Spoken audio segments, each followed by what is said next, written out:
can't imagine that journey would have been very easy in But another you're just country. fleeing in the hope for better. Exactly. And hopefully a better start for your children. This is the birth certificate of your great-grandfather. So here I can see where Philip was born, 17 St George Street. You wouldn't know St George Street today because the name has disappeared completely.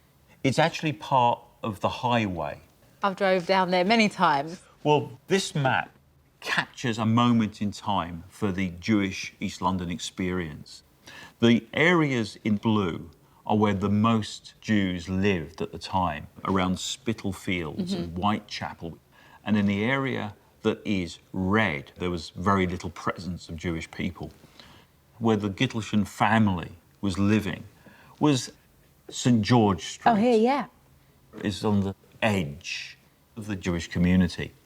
As a kid, I've spent so much time around this area and I've just learnt history that I've been embedded in but didn't have any idea about. Yeah, absolutely. The document we've got in front of us is the census. 1911. I can see some of the names here, Morris and Dora. We've got Abraham, Philip. Is that Etty? Etty? Yeah. There were 9 members of the family. And if we look further down, all those 9 people were living, if you see right at the There, bottom, 2 rooms. 2 rooms. So that gives you a sense of the state of that generation of immigrant families at that time. Wow, this is fascinating. I've got another document that was produced many years after the census. This is 1939. And this is a register that was produced at the beginning of the Second World War. Gittelsson, Abraham. And Abraham's the older brother of Philip. So what we have here is an institution that was based on Fry and Barnet Road, the Coney Hatch Asylum. At that point, one of the biggest asylums in the world. Asylum? Alex has discovered that her great-grandfather Philip's older brother, Abraham, her 2 times great-uncle, was, by the 1930s, living in Coney Hatch Asylum.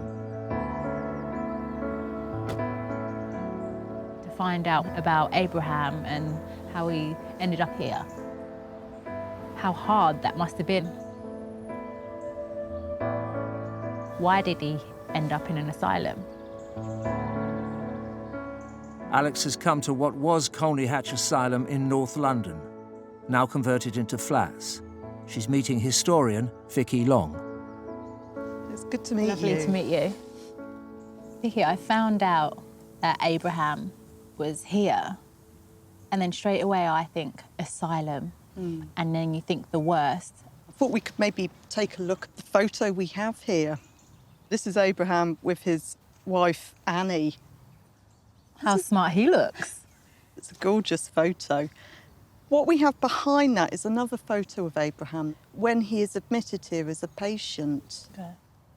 Here you had someone who seems very strong, very together, and here I'm looking at the next photo, someone sad in the eyes. I feel lost.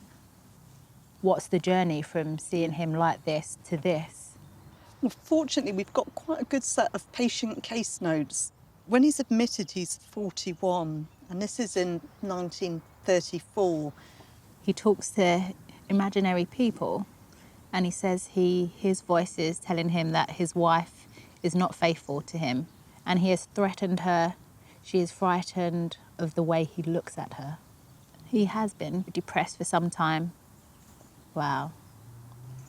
Here, suggested causes: unemployment, poverty and stress. Wow. When he's admitted in 1934, it's right at the peak of the interwar depression. You know, he's looking round in a world where there probably aren't many employment opportunities. Was really watched by neighbours who, wow, everyone around him seeing these behaviours. Yes.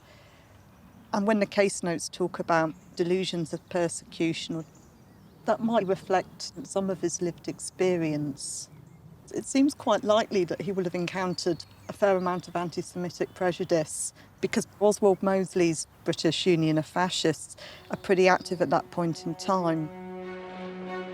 Politician Oswald Mosley set up the British Union of Fascists in 1932, at the height of the Depression. Inspired by Adolf Hitler, Mosley exploited widespread discontent and poverty in Britain.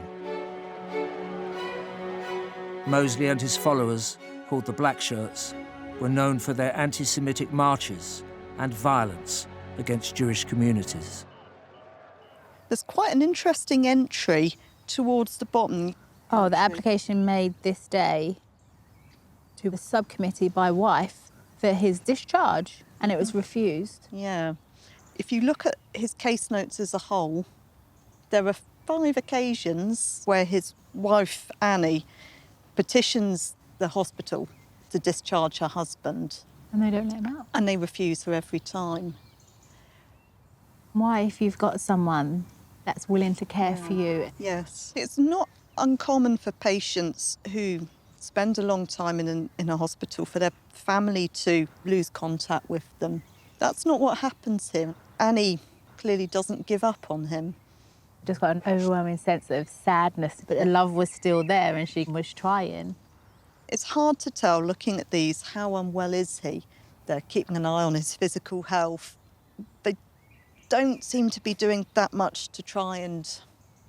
Making better to get him out. No, in fact, it's hard to actually find much by way of treatment.